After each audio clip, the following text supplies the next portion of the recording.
oftentimes, as we see both in the States as well, when it comes to the March for Life or other events of where you have good Catholics getting together to stand up for the faith, the reports of the Chartres Pilgrimage are, let's say, less than honest. But yet we have anywhere from 12 to 18,000 people gathering, and I think the sheer number of that many Catholics approaching, and not just any Catholics, but young Catholics.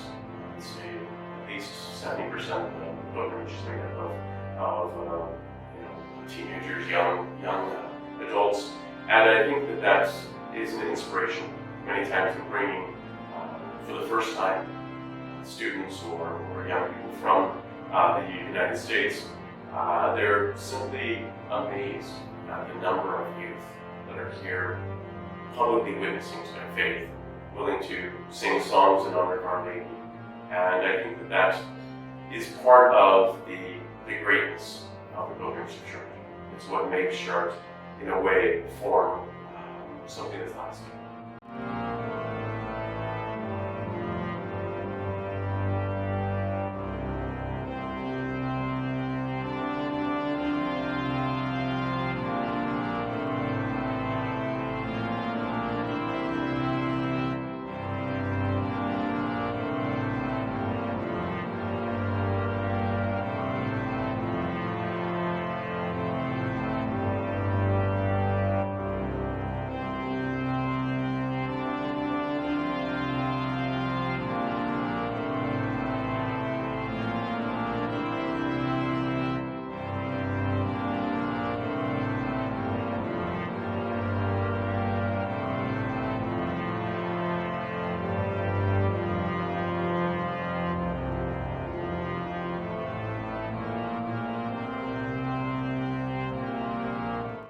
I think one of the challenges of pilgrimage is not that just merely we're walking 20, 25 miles a day, but also that even the accommodations when we arrive for the night, as it were, the first 2 nights of the pilgrimage, are quite primitive. And most Americans, unless they've camped a lot, and even that, they're not used to a situation like that. The food is very limited, soup perhaps, a little something more.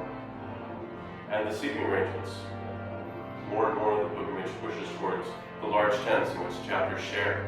And while that means you don't have to set your own tent up, it also means that you're going to be in one room with a lot of individuals who may snore or make other noises during the night, which can increase the penance of attempting to sleep when one's already, in such pain and whatnot. So it can be a bit of a trial sometimes for those who are in those situations.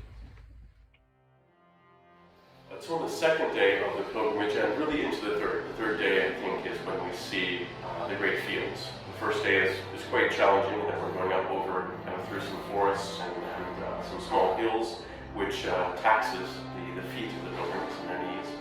But on the second, and then finally really on the third day, we open up into the fields of France, and you can see for miles sometimes the column just wending its way, banners still flying in the air. And I think it's in this that we see really that notion of the church militant, church pilgrim.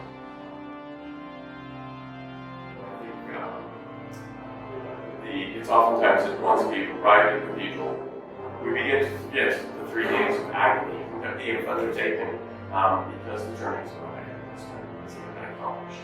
And we have come to, as it were, to be able to venerate Our Lady and to adore our Lord, whose house is.